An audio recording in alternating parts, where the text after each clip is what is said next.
Hello students, how are you all? This is your SST class and we are doing Geography Chapter 3, Our Changing Earth, which is in your midterm syllabus. Children, last video में हमने कुछ endogenic forces के बारे में पढ़ा जिनकी वजह से कुछ सडन मूवमेंट्स होते हैं, जैसे कि अर्थक्वेक एंड वॉल्केनोज. आज की वीडियो में हम एक्सोजेनिक फोर्सेस के बारे में पढ़ेंगे. So let us continue the chapter. आज का हमारा टॉपिक है एक्सोजेनिक फोर्सेस. एक्सोजेनिक फोर्सेस वो फोर्सेस होती हैं जो अर्थ के ऊपर से काम करती हैं. इसमें यूजुअली 3 तरह के फिनोमेनाज होते हैं, that is weathering, erosion and sedimentation. Weathering means breaking off rocks into small pieces and इसका कारण हो सकती है विंड, वाटर या टेम्परेचर. यानी कि जब पत्थर छोटे छोटे पीसेस में टूट जाता है, वाटर, विंड या टेम्परेचर की वजह से उसको वेदरिंग बोलते हैं. Erosion means removal of the material like sediments, soil, rock and other particles from one place to another.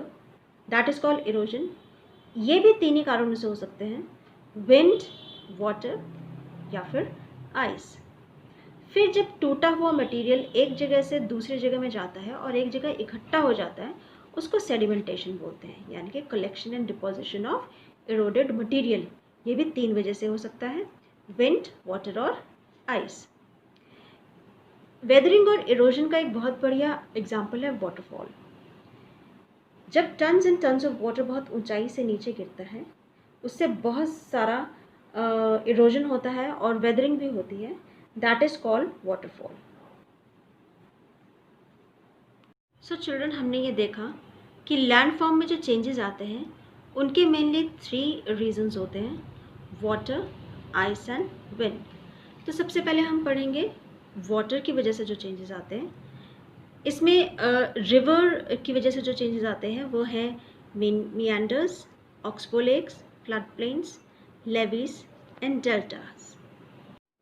मियांडर्स, जब एक रिवर हिल्स से नीचे आती है और वो प्लेन्स में आ जाती है तो उसमें कुछ बेंड्स या कर्व्स आ जाते हैं, क्योंकि प्लेन्स में आके रिवर का जो फ्लो है वो बहुत कम हो जाता है.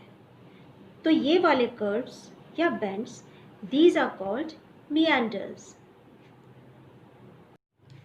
ऑक्सबो लेक्स, जब यही मियांडर्स बहुत वाइड शेप ले लेते हैं और एक मेन मियांडर्स से अलग हो जाते हैं, उनको ऑक्सबो लेक बोलते हैं.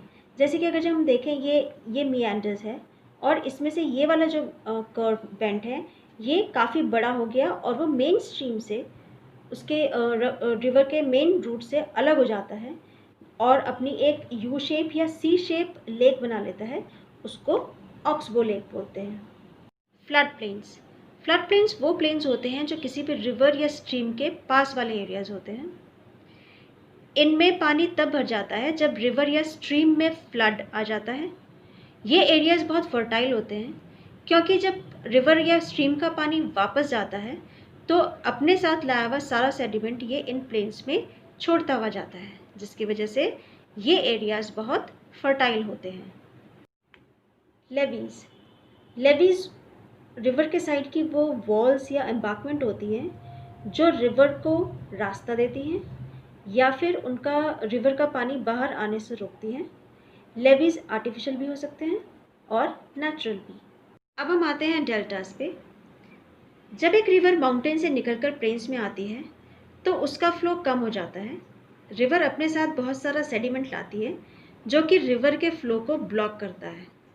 तब रिवर बहुत सारी डिस्ट्रीब्यूटरीज में बंट जाती है और सारा सेडिमेंट इन डिस्ट्रीब्यूटरीज के बीच में इकट्ठा हो जाता है और लैंडफॉर्म बनाता है.